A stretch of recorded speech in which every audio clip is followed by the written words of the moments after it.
Nacionalinis krizių valdymo vadovas Vitkauskas sako, kad lėktuvo buvo lemiama klaida ir dėl to tai lėmė šitą situaciją.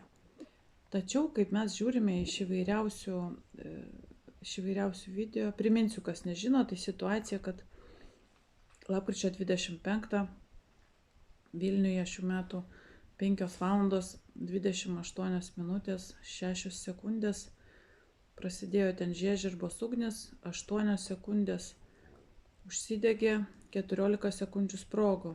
Dabar jau atidžiai žiūrėjau.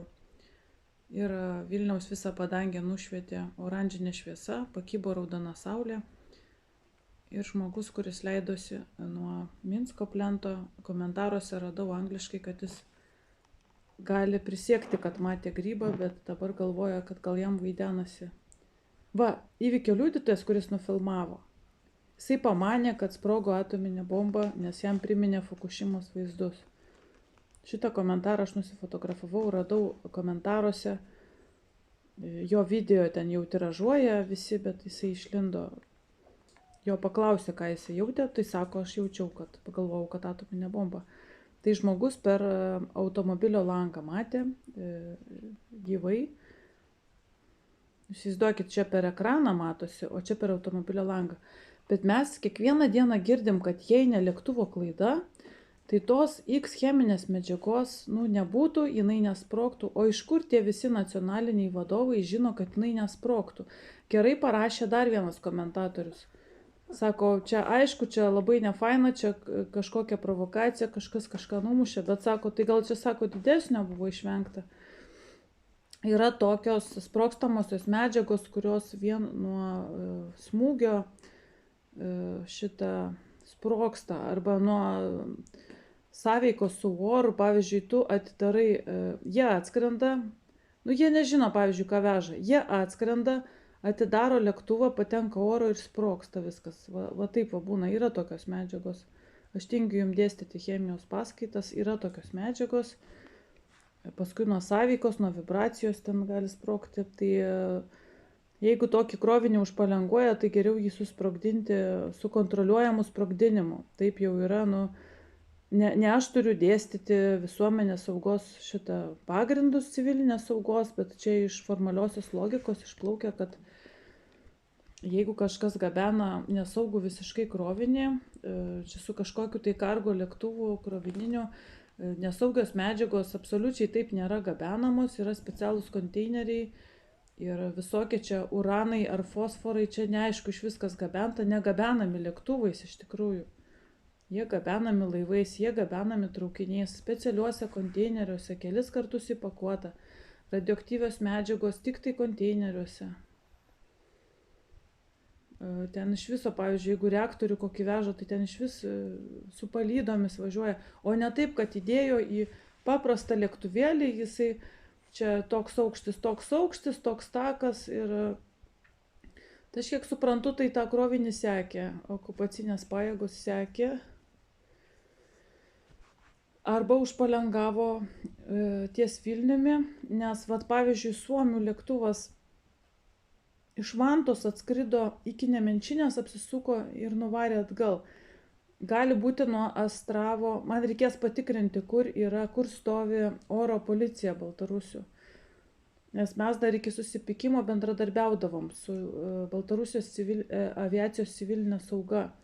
Jie stebėdavo mūsų oro erdvę. Jie 2005 užpalengavo, čia ir tinkamas terminas, čia taip ir yra, užpalengavo rusų naikintuvą, kuris skrido link Kauno, čia Baltarusiai pranešė.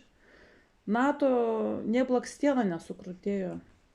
NATO pakėlė lėktuvą, kai sužinojo, kad naikintuvas sudužo, tada tik tai jie sujudėjo. Tai aš dar pamiršau paklausti savo visuose radio video, o kur NATO oro policija? Nes nuo Liepkalnio kalno prisitraukite 4 kartus, ten objektas, ten ne lėktuvas. Matosi, kad skrenda objektas, neatpažintas. NSO, vienu žodžiu, ne ateiviai, bet reikėtų atpažinti, reikėtų, kad specialistai atpažintų, kas ten skrenda. Priekyje matosi sraigtas kažkoks tai panašiausia į raketos uodegą, tik aš nesupratau, kodėl priekiu skrenda. O gal paleido taip, nes paskui ta raketa atsistoja stačia ir pavaro. Jeigu aš dabar mąstau, jeigu paleido ją, pavyzdžiui, iš lėktuvo, tai taip jinai ir skrenda iš tikrųjų. Nes čia kontroliuojamas sprogimas, ją paleido, uodega į priekį, tada ją pastatė, matosi, pastato stačiai ir jinai varo. Ten dar kartą pasižiūrėkite Liepkalnio video, ten labai gerai matosi, 28 minutės 6 sekundės, lietus toksai, ataka. Ataka paprasčiausiai matosi. Ataka, 8 gaisras labai dideliam plote, 14 sekundės sprogimas. Ir net nudaužė. Sprogimas tas su grybu, o 8 gaisras ir sprogimas į kamerą kalo, labai baisiai. Ta kamera tai nėra šalia, kamera yra Minsko 2, o ten sprogsta Žirnių 5 ir ten yra atstumas tam tikras. Gal ne kilometras, bet atstumas yra. Ir nukala kamerą.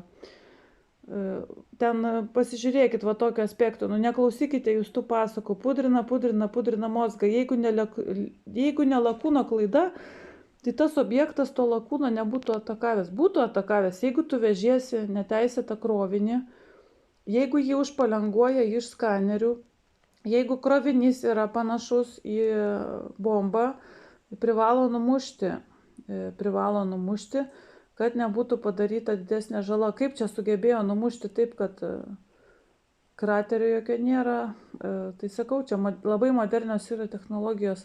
Gal dėl to Orieška ir turi branduolinę galvutę su mintim. Ten matyti įdėta dar neutralizacinė medžiaga. Ta Orieška labai brangi yra, bet kažkas Putinui jas finansavo. Kažkas, kas nenori pasaulio pabaigos. Nes dabar tą savaitę, kai šitas įvykis atsitiko, tik tai ir kalbėjo, kad suveš atominius ginklus į Ukrainą ir varys tada. Ir Gruzijos jau vyriausybė viską supranta ir pavadino šitas visas nesąmonės ukrainizacija. Ir kad sako, jūs čia Gruzijai ukrainizacijos nepravėsit ir apsiraminkit ir visus nubausim, numalšinsim visas riaušes ir dirbsim toliau. O ta prezidentė nenorės eiti iš kėdės vis tiek. Tai su apsauga išneš ir viskas ta Gruzijos Tikhanovskaja. Tai man labai yra keisti tokie pareiškimai, kad jeigu ne lakūno klaida, ir čia kalba šitas nacionalinis krizių vadovas, tai mes ne akli, mes ne durni. Gal visi tyli, nes aš, pavyzdžiui, turiu 3000 žiūrovų ir jie būna, kai iš rimtas temas varau, jie tyli. Jie iš baimės, iš kažko tai tyli. Žmonės, kad tyli, nereiškia, kad jie nemasto. Lietuviai panašus į suomius. Suomis gali tylėti, bet jis tikrai masto. Lietuvis panašus į suomį, mes turime finougrų genų 30%. Mes truputį suomiai, mes tylim, bet mes nedurni esame. Žmonės mato nenatūralų sprogimą, jeigu Lazdynuose matėsi, ten visur matėsi, nuo Ukmergės kalno važiuojant, didžiulė milžiniška raudona saulė, oranžinis raudonas dangus virš viso miesto.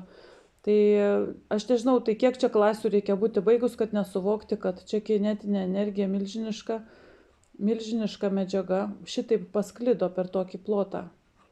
Taigi čia ne dažai, čia ne karminas, ne kurkuminas, čiagi cheminė medžiaga, čia fosforas ar dar kažkas tai. Ar atominė medžiaga kažkokia tai. Mane priedurniai atakuoja, bet galima vežti panaudoto kuro konteinerius, galima vežti urano konteinerius, galima vežti, vėl nežinau ką, gal Lietuvoje norėjo purvinas bombas gaminti. Purvinai bombai gaminti ten irgi ten toks mišinys yra, Jėzus Marija.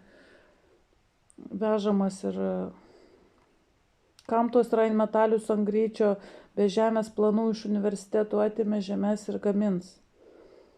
Tai mes iškart aktyvistai klausime, ką gamins. Gamins raketą su atominėmis galvutėmis. Tai iš kažkur medžiagas reikia atsivežti.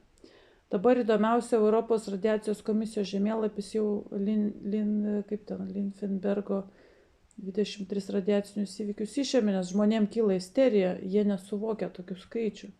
Jiems yra labai baisu. Tai ten aš jau ne kartą pastebėjau, kad reikia kiekvieną dieną stebėti, nes jeigu nesugaudai, nesušaudai, tai ištrina jie viską. Žmonėm rauna stogą, ten 23 radiaciniai įvykiai, tarp 500 milijono ir 9 milijonų gamos biški per daug. Tai va, o Vilniuje tai Nieko ten taršos būdavo tų daviklių pilna, ne vienas neįjungtas, nieko neįmanoma buvo patikrinti, kas vyko. Aš tėtės klausiau, ar neužnešė dūmo, neužnešė, bet visas pirmas dūmas tai tiesiai Karoliniškės košmaras. Tai užnešė, visi prisikvepavo, visi, atsiprašau, bus labai laimingi. Ir dabar Kaune irgi Žemoji gatvė 159 dalelės, bet kiek pasižiūrėjau į Europos žemėlapį, tai visa Europa skendi taršoje. Dulkių audra nuo Ukrainos, dulkių audra nuo Vengrijos, nuo Sirijos ten siaubai eina ir visa Lenkija skendi dulkėse. Vienu žodžiu, pas mus irgi užneša. Kaune 159, čia labai didelė tarša ir taip toliau ir panašiai. Ir nežinau, ar tikrai galima taip žmonės uždurninti, sakant, kad jei ne lakūno klaida. O tai ką jis ne taip padarė, kad jisai varė ten, sako, visi per greitai, kad nespėjo oro uoste nusileisti. Jeigu būtų spėjęs, jis nebūtų suklydęs. O kodėl niekas nekelia klausimo, ką jisai vežė? Nu kodėl, o kada pradėsime kelti klausimą, ką jisai vežė, iš kur čia tas oranžinis debesis virš viso miesto? Virš viso miesto, kokia čia medžiaga, kokia ten raudona saulė, koks ten grybas. Kodėl įvykio liudytojai komentaruose rašo, kad pirmą pagalvojau, kad atominė bomba sprogo. Tai pirmas įspūdis tai visą laiką yra teisingas. Tai kaip jūs ruošiatės komunikuoti karą, jeigu Rusija užpuls? Tai Rusija užpuls su atominiam bombom. Tai kaip jūs sakysite žmonėm? Nieko taip išeina, kad jie nieko nesakys. Ir tada klausimas, ar čia nėra pratybos atominės? Parodyti gyventojams, kaip mūsų valdžia komunikuotų tikrą karą. Gal čia tyčia kas nors įdėjo urano konteinerius ar kokią mažą bambioškę, kad parodytų, kaip iš tikrųjų viskas vyks. Nes viena yra kalbėti, kad čia mes eisime kariauti su Rusija, o kita įdėjo kažką į lėktuvą numušė rusai ir kaip valdžia komunikuoja. Ir prisiminkime pirmą dieną. Nausėda pasakė, čia rusų padegamosios siuntos. Kasčiūnas pasakė, jokio sabotažo nėra, čia nieko nėra. Iškart rusus pridengė Kasčiūnas.